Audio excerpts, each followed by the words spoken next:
Welcome to Direct Democracy UK. This is the first in a series of interviews with direct democracy proponents. Today I'm speaking to Alex Romane, the founder of the People's Administration. That's paparty.co.uk. Alex is a radical thinker and activist who has promoted the methods of direct democracy for over 10 years. His journey and what he's been through should be a lesson to all of us seeking political change in the UK. We talk about the People's Administration, Swiss direct democracy, and the climate emergency. Please like and share this video and subscribe to Direct Democracy UK.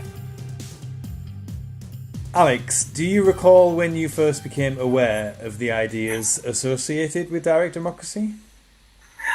Yeah, but in a way it was backwards. I didn't become aware of direct democracy and then think, oh, this would be a good fix for this or for that. I was doing it from the other way around. I basically, growing up as a child in a large Greek family, sometimes we used to get together and I used to listen to all the adults, or some of the adults in my men around the table after eating, and it was always chatting politics, and it was always about it was anti-Thatcherist and pro-Labour, but mostly because of being socialists and my family being Greek, so they're kind of, it's genetic. And so I used to hear and just listen to all the things they used to talk about, problems of politics, of why they weren't going to vote for this or why they weren't going to vote for that, and really deeply questioning things, and basically just listened and listened and listened, and all I heard was the same things, and it was basically lack of inclusion, like people don't feel, or as a child, I heard adults saying they don't feel that they are included in their system. And I also heard that they, in alignment with that, don't feel that they do have representation. And so hearing those problems, at the same time, parallel, I was, as a child, I was involved with, or my mother was involved with a Christian fellowship movement. And so while not being a Christian myself as a child or even now, always believed in God, never believed in religion. But whilst listening to the people and the leaders of the church talking, while listening to my family talking and hearing all of this politics, and while at the same time attending a Catholic convent school, I was getting basically just politics from three different major sort of systems or angles, if you like. And I just listened and listened and listened. When I got to 18, that was the first time I considered actually doing something about it myself, trying to create a solution for the things that I heard as a child and that I saw when I was an adult was still in place, and these problems still exist, and people still have the same complaints because nothing's evolved because, well, Great British politics is Groundhog Day. So, nothing's going to change unless the people change. And it was listening to all these problems, from seeing how religion was intertwined with politics in this country particularly, and the experiences I was having at the Catholic convent school where people thought I was a Christian, where I wasn't anything. And my first voting experiences when I was 18 was literally just to go and have a go at Thatcher, and I voted Lib Dem, and it wasn't based on policies. And when I walked out after my first experience of visiting a polling booth and leaving a vote, I just felt, I didn't think anything, I just felt that was a waste of time. I've just, I've done nothing would change, I've achieved nothing. And it was on the way back from that voting booth that I just had this conversation with myself, and I decided that I would try and take it on as a mission to come up with a solution for a better way of doing politics. I didn't know where this would go. So at that time, at 18, making that decision with that prompt, and with all of my history with the political/religious learning and everything, that led me to democracy. And I looked a bit more at my family and heritage and into the history of democracy itself. And of course, I realised that this planet hasn't had a democracy of any form since 5 BC, since Athens fell. Just briefly, which town or constituency were you kind of first voting in general elections in? I just moved back to London, and it was Kingston upon Thames. Okay. Obviously, I think we're the same generation, and I think what we experienced Yeah. for the first few decades of our lives was Yeah. a very fixed state of politics. I think, Very fixed. That's putting it delicately. yeah, I think I think we would have had like a childhood with three Thatcher administrations, followed Right. followed soon after by three Blairite administrations, and then it was Oh no, it's been horrific, isn't it? From one extreme to the other. yeah, and then it's only really since 2008 that I feel Yeah. politics has cracked open, and that just the possibility of new futures have come into view. Obviously, they've most progressive movements since 2008 have been shut down or ended in one way or another, but still, I think the ideas and the movement is is very much on our side, despite like the current political situation. I'm from the northeast, and obviously Okay. my family background was on the left, I would say, and it's hard. Okay, so similar to my background, on the Yeah, left leaning. Yeah, and yeah. it And you're right, same generation. yeah, and it was probably hard not to be when in the northeast my parents could see with their own eyes like industry closing, the like Thatcher's attacks on unionized labour. So obviously, yeah, that obviously filtered through to my understanding of the world and understanding of politics. But Yeah, yeah. Interesting. despite all that, I didn't bother voting until 2010 because it had seemed so fixed, and like my vote wouldn't change anything. It's only since 2010 really that I've become more interested in politics and the radical possibilities of it. There are various versions of direct democracy around the world. Could you sum up the People's Administration's vision of direct democracy? Yeah, basically, it's about absolute power to the people, not partial, not petitions, no gatekeeping, no representatives, no begging anybody in any format for anything. It's about everybody exercising their right to make the decisions over the things that affect their lives every day. And so that's why we say absolute power to the people. The people vote on anything they want. They upload their own policies. They run themselves. Simple as that. It's like, we've in a way, as a species, we asked the prophets and the philosophers to tell us how we should run this world. It didn't kind of work out. Then we asked the scientists and then the politicians. And considering that we're on course for a near-term mass extinction, then obviously all of these so-called experts were wrong. So my point is, maybe then, being that we've got nothing to lose anymore because Earth is just like decades away from mass extinction, if that, then maybe it's time that the people had a go at working out of each other how best to run this planet and their lives and everything within it. We don't care what people want to vote for, what policy proposals they want to upload. It's up to the people to decide whether they want to vote on them or not. Nothing to do with me or anybody else or any politician. There will be no politicians in a true democracy because they would have no purpose.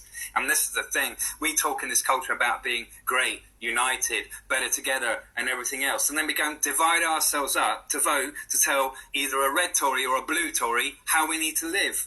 And then when it all goes wrong and it hits us and it costs our jobs and our well-being and our friends and our family and our future and our dreams and everything else, we go and grab a sign and go and moan in the street and have a fight with a policeman that's got nothing to do with setting legislation on Parliament, which is the problem that all protesters groups have. It's legislation, not the people enforcing it. Yeah. What do? Go and take their argument to the people who are charged with enforcing it, which is ridiculous. Because the police themselves told me in 2010, Alex, you watch, now Cameron's in, you're going to see no community policing on TV is all going to be response. All the policing TV is going to be response. You're only going to see us at our worst because he wants you to see us that way. And yes, we've seen evidence of this this week in Clapham and Bristol. Exactly. So it's like, I mean, surely if you're trying to see something and the way you're trying to achieve it hasn't worked, you change your approach.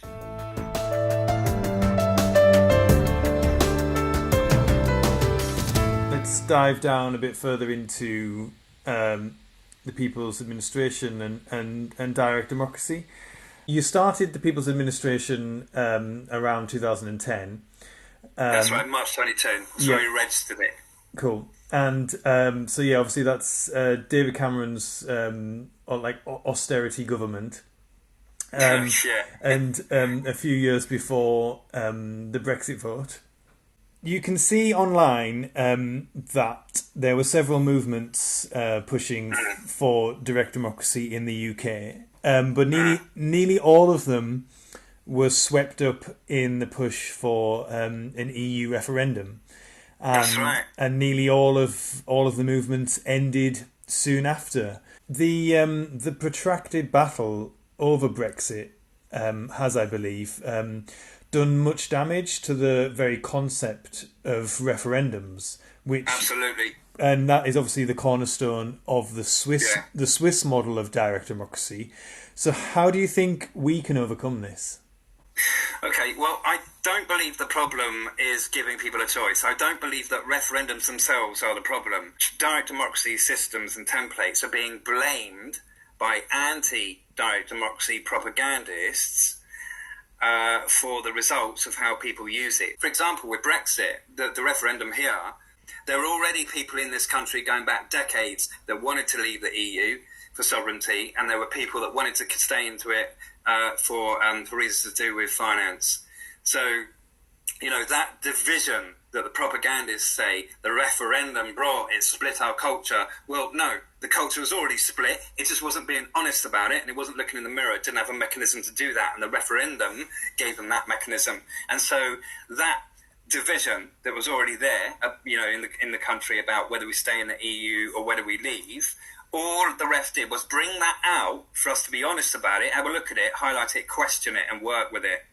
All it did was address existing divisions.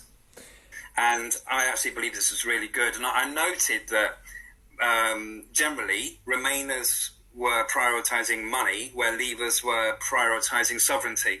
And like I said, this division has always existed, and it still does.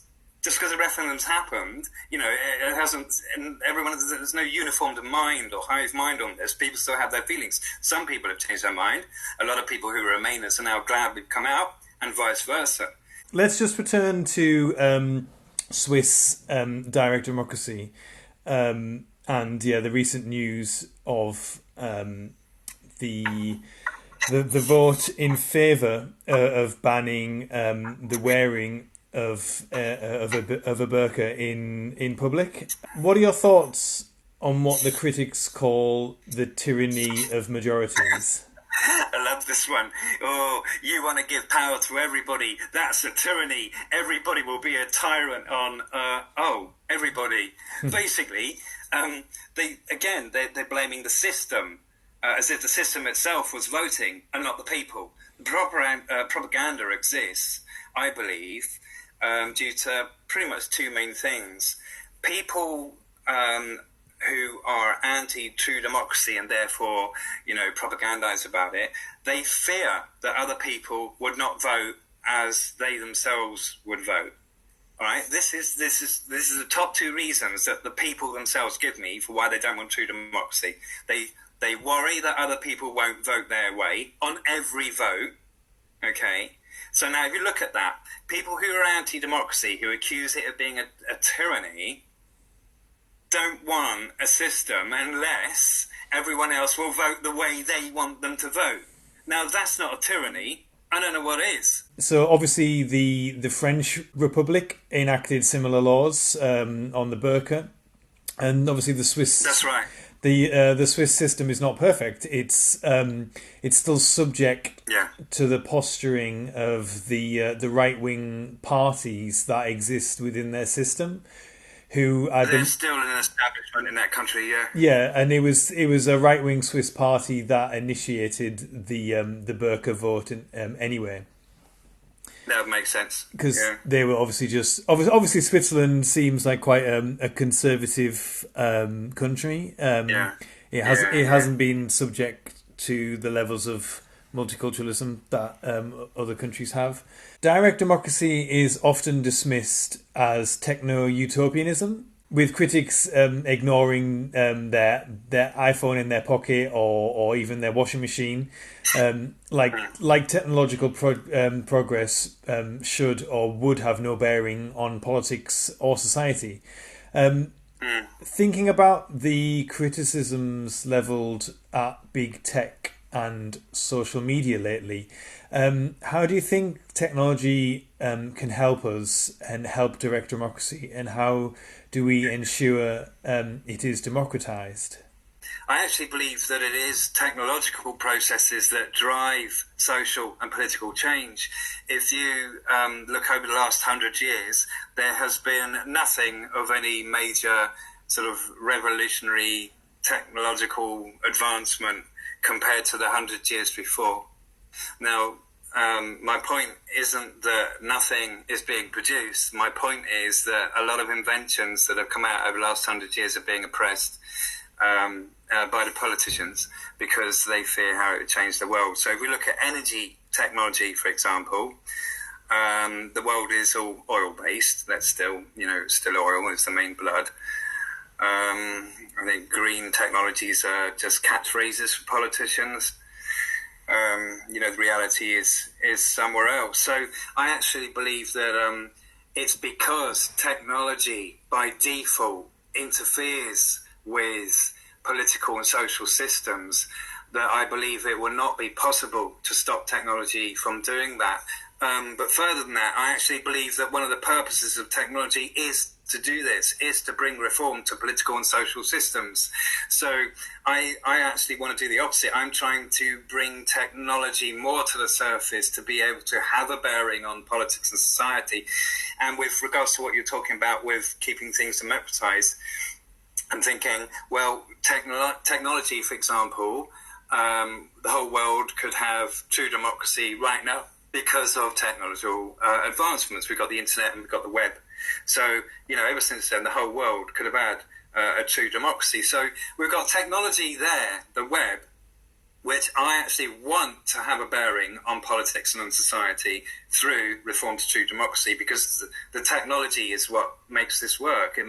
It's the technology being real that brings this from an ideal to reality. And all templates like this now that are based on technology can now be brought out of the ideal dimensions and into reality so that they can actually be experienced and benefited from, instead of just being an idea in someone's head. So I want to bring in this technology to actually have a bearing, not to not bias politics or society, but to bias politics and society.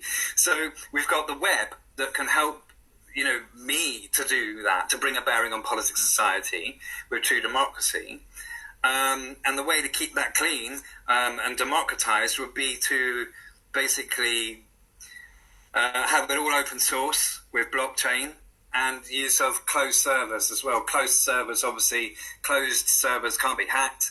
They're not connected to a network. You actually have to be in that room with that system to hack it. And a lot of all of the PA proposed technology, server technology to run a true democracy is based on blockchain technology and closed servers.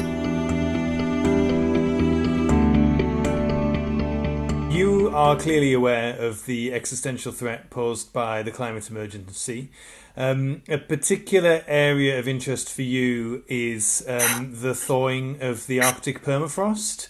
That's right. Could you explain why you understand that to be like the first domino to fall?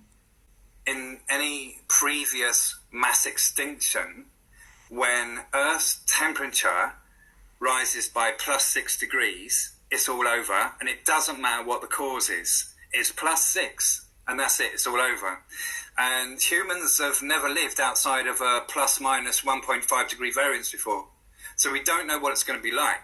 We don't know if we're going to be able to do it. The ice is thawing, so the permafrost underneath the ice is thawing. And what's happening is, due to that thawing, methane is being released into the atmosphere. Now, this is the problem. Methane is 30 times more powerful as a promoter of global warming than carbon. So, where carbon was the problem for the last 200 years, suddenly, over the last 10 years, it's now methane. As a coping strategy, I envisage apocalyptic environmental collapse occurring around 2050, when I'll be nearing the end of my life. I think you understand the thawing of the Arctic permafrost will have released catastrophic amounts of methane by the 2030s. Absolutely, yeah. Yeah, what I've learned is that any time in this planet's history when the temperature rises by just 2 degrees above the average, so +2, that what happens is, because of things that are set off at +2, like what's going on now, thawing methane cells, what happens is other things then happen that take the planet to +6. Now, every time this has happened within the history of this planet, it's only taken 10 years. I don't believe in coincidence. I believe everything happens for a reason. What the reasons are, obviously, that's a different debate. My point is, I believe in cause and effect, and everything's related. And so when I see scientists showing me how it is that they've concluded, and just what the measurements they go on that show them that any time in Earth's history, whenever it gets to 2 degrees, +2 degrees, it automatically runs away to 6 degrees in 10 years. And that's been constant. And that's been a constant within the last 5 mass extinctions. So now we've got the same thing going on. We're now at 1.5 degrees. So we're at 1.5 degrees. Well, it doesn't stay there, because if you're a realist and you want to be honest with yourself and everyone else about this, because you really want to try and solve the problem, well, then you have to factor in the methane release is going to raise that temperature, and so is the last 40 years of emissions that have yet to kick in. So we're at 1.5. If you just add 10% of the last 40 years of emissions and forget methane, that's it. We're already we're at +2. Once we get to +2, this is my point, there's nothing anybody's ever going to be able to do to stop it getting to +6. We're at +1.5. And what I'm saying is, within this 0.5 degrees, I've got a chance of turning all of this around, but I need the people with me, and I need the people to choose to save themselves. I used to think that it would require like an environmental catastrophe, like something similar to like something similar to 9/11, in order to like galvanize public opinion and political action. But then I saw someone with similar thinking say that well, you shouldn't think that, because that has happened every year in America since, with the regular hurricanes. That's right. That they experience. It's not changing anything. No, it's seemingly not, is it? It's not. Yeah. They seem to be blaming.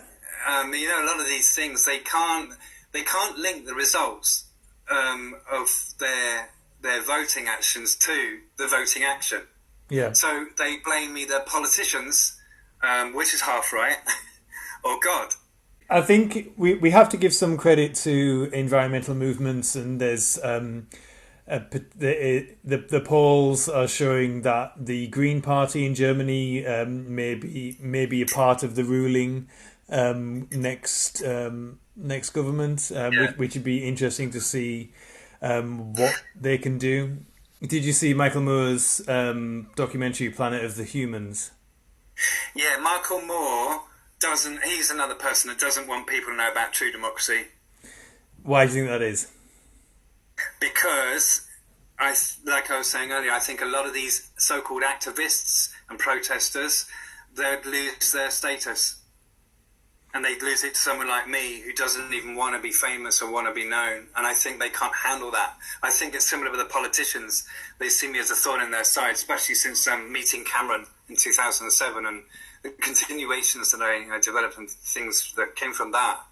I think the politicians, they really resent me because well, look at this guy, he wants to take away all our power and he doesn't even want it for himself. He wants to redistribute it to everybody.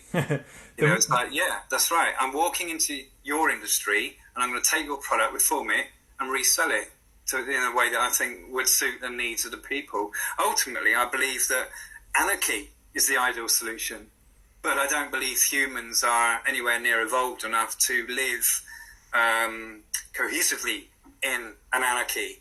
We either have to start loving and empowering each other, or it's all over. Yep. Let's talk about the pandemic. So obviously yesterday was the anniversary of the UK's first lockdown, and we held a minute's silence to remember the over 100,000 deaths. Yeah. It's been obviously an absolute disaster for the British government, but absolutely, yeah, totally. But despite that, the Tories are seeing like either steady polls or even a rise in the polls. That's right. Why do you think that is? Probably because they know that Labour might have done worse.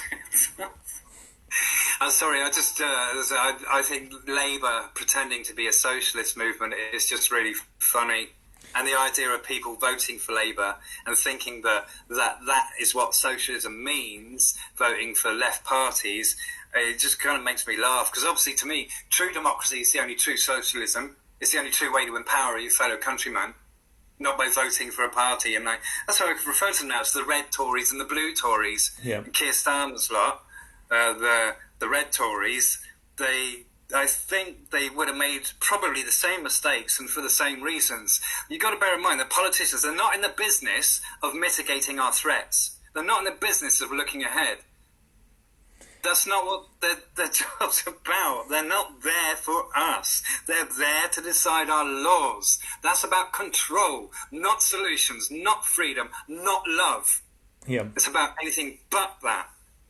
And if we don't raise these assemblies and these parliaments to the ground within the next 5-degree temperature rise, then I don't see why things would be any different this time round than over the last 5 mass extinctions.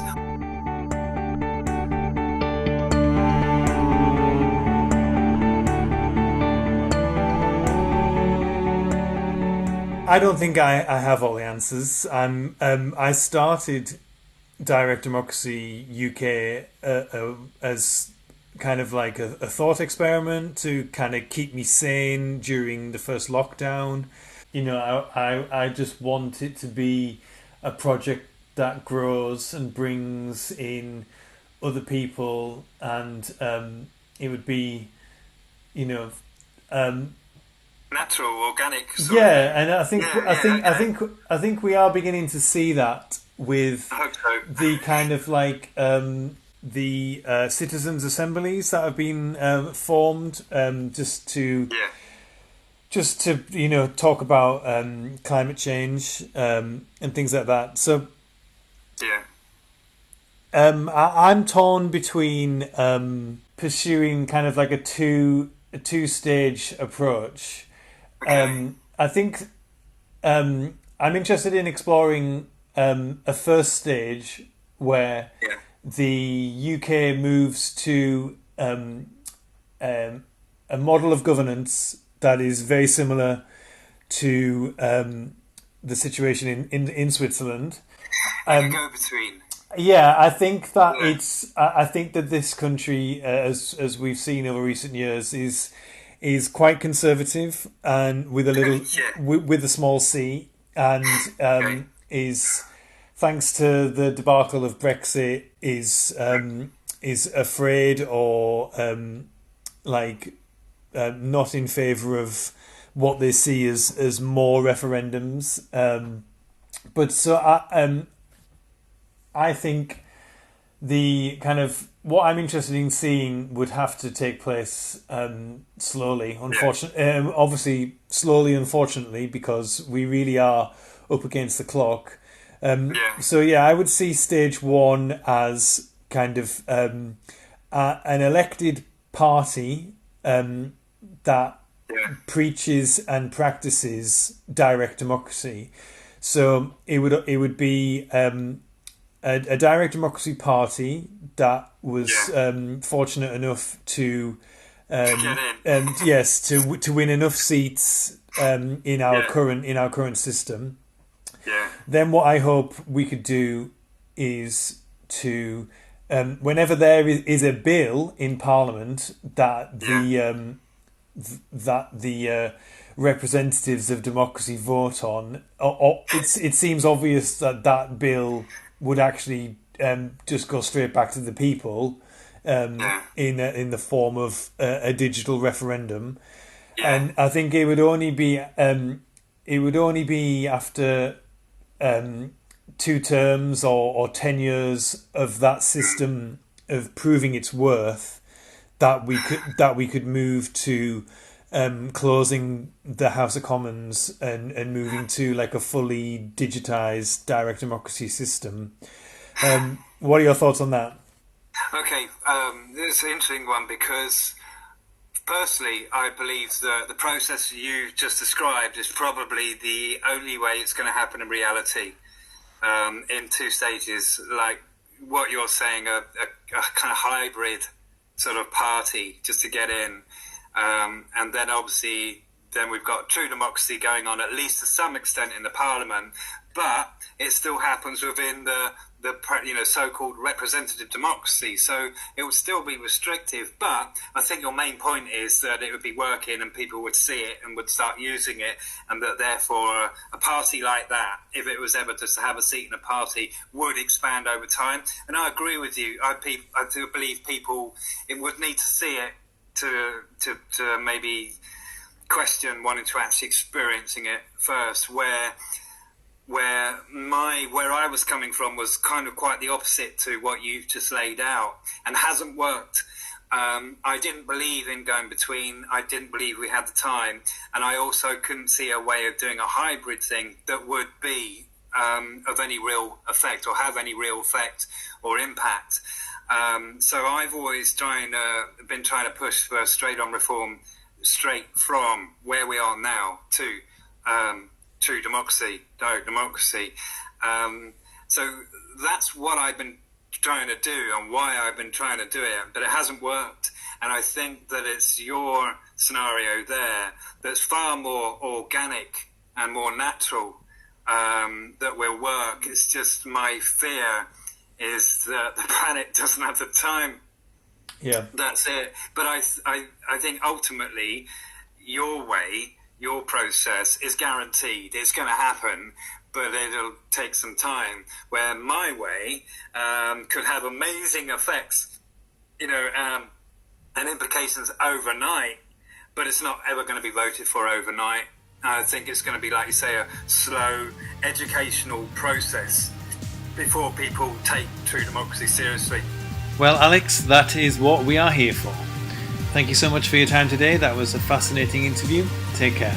That was Alex Romane, founder of the People's Administration.